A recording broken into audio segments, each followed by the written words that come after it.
This is Dave Cox, studio head at Konami and producer of the Castlevania Lords of Shadow series.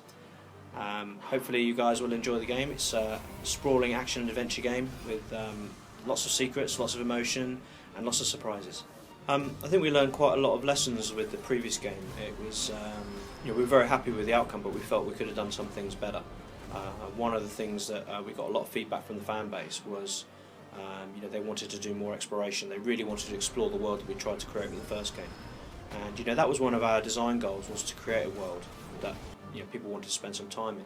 But I think with the various sort of loading of each stage, breaking up with the narration of Patrick Stewart, and then especially if you wanted to go back to a level and back, and re-explore it, you had to reload it. It felt like it didn't feel like it was a homogeneous world. So with the second game, we felt by freeing up the camera and allowing players to look around the world by having a kind of seamless experience where there was no loading, that would really improve the exploration aspect of it. So we've really beefed up that exploration aspect. We really added a lot of items and secrets for players to look for, a lot of backtracking, which is something that players from previous Castlevania games really liked.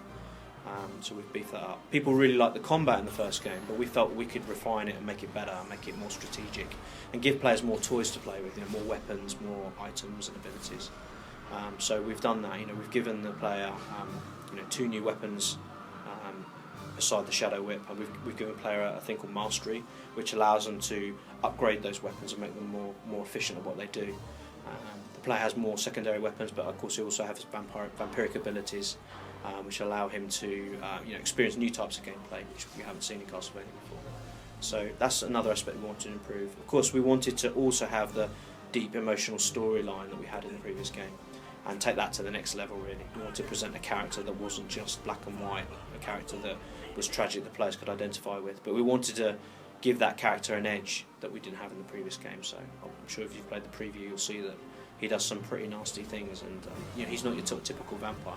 I think it's very difficult to have a bad guy as a main character and identify with him, as feel sympathy for him.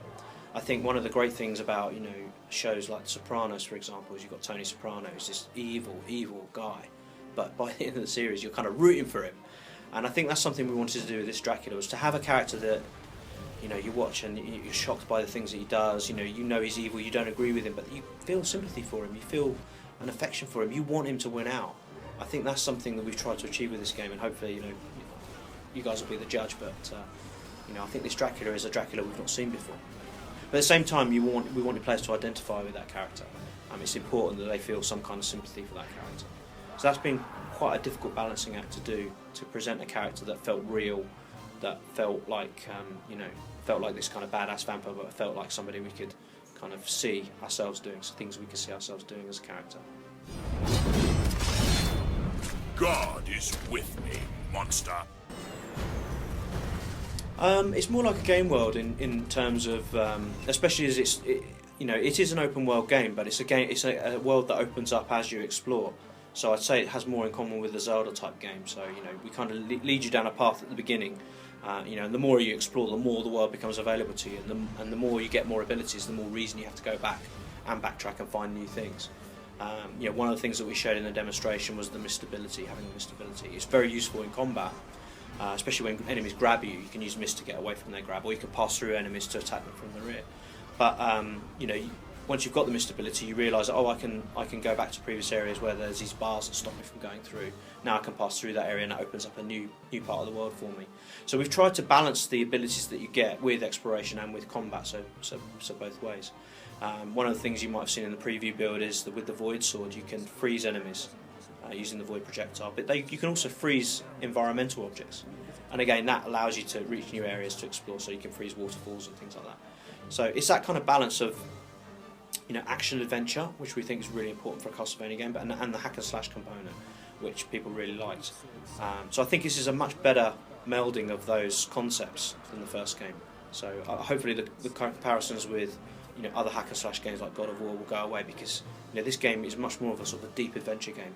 The hack and slash is just a component. It's one part of the whole of what Lords of Shadow 2 has to offer as a game.